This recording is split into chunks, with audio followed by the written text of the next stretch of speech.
You know, sometimes all it takes is one comment from a major political figure to set off an absolute firestorm online. That's exactly what happened recently, and it's raised some huge questions about politics, principles, and personal history. So what exactly was said, and why was the backlash so intense? Let's break down what's at the heart of this whole debate. Wow. Okay, so the backlash was, well, it was immediate, and it got really personal. This response, which went viral, doesn't just critique Senator J.D. Vance's politics, it goes straight for his family. It's a sharp, provocative comeback that really cuts to the core of the whole controversy. So what on earth did he say that could provoke a reaction like this? And that is the big question, isn't it? To really understand the outrage, we have to go back to the original comment that kicked this whole thing off. All right, so let's get right to it. What was the catalyst here? What was the statement? The person we're talking about is J.D. Vance. He's become a really prominent voice, a key spokesman for Donald Trump's conservative movement. So when he speaks, his words carry a lot of weight in those circles. And here's the quote. Vance makes two really big claims. First, that mass migration is theft of the American dream. And second, that any study, any data that disagrees with him is basically just paid propaganda. Now, it's a statement that seems designed to shut down debate, but the irony is it ended up opening a much more personal one, all about him. And that right there, that leads us straight into the heart of the criticism. These accusations of hypocrisy and, double standards. This is where things get, well, really complicated. On the one hand, you've got Vance's extremely hardline stance against mass migration.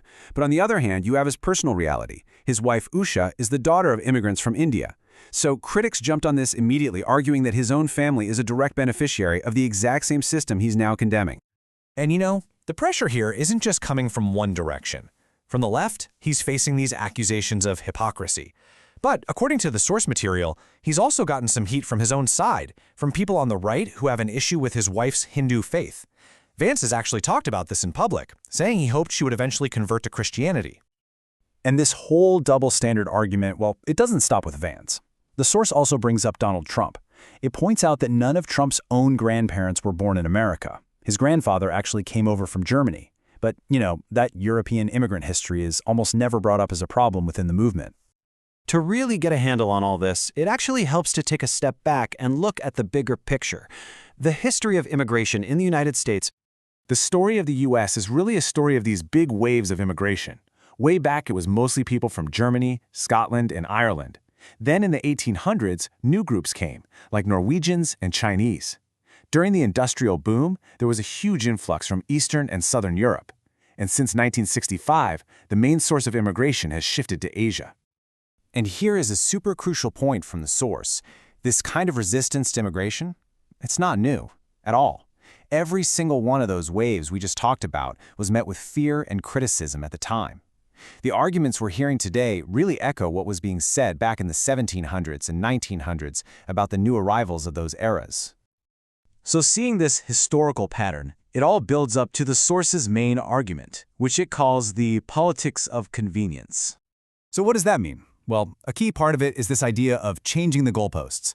The conversation used to be very focused on illegal migration, which is, a legal and policy issue. But lately, the rhetoric has shifted to condemning mass migration as a concept, and that includes people who are immigrating completely legally. And this is where the source really draws a line in the sand, right? It separates two very different ways of doing politics. Politics of principles is when you have a consistent, coherent set of beliefs you can actually defend. But politics of convenience is about using divisive issues to get votes, even if it forces you into positions that are totally contradictory and you can't really defend them. So let's be super clear about what the source is arguing. It's not saying a country can't set its own immigration policies. Of course not. The argument is that the real issue driving all this outrage is the perception of selective morality, of applying one standard to your own family's history and a totally different, much harsher one to immigrants who are coming here today. After laying all of this out, the public statements, the personal history, the source material lands on this really blunt, powerful summary of J.D. Vance.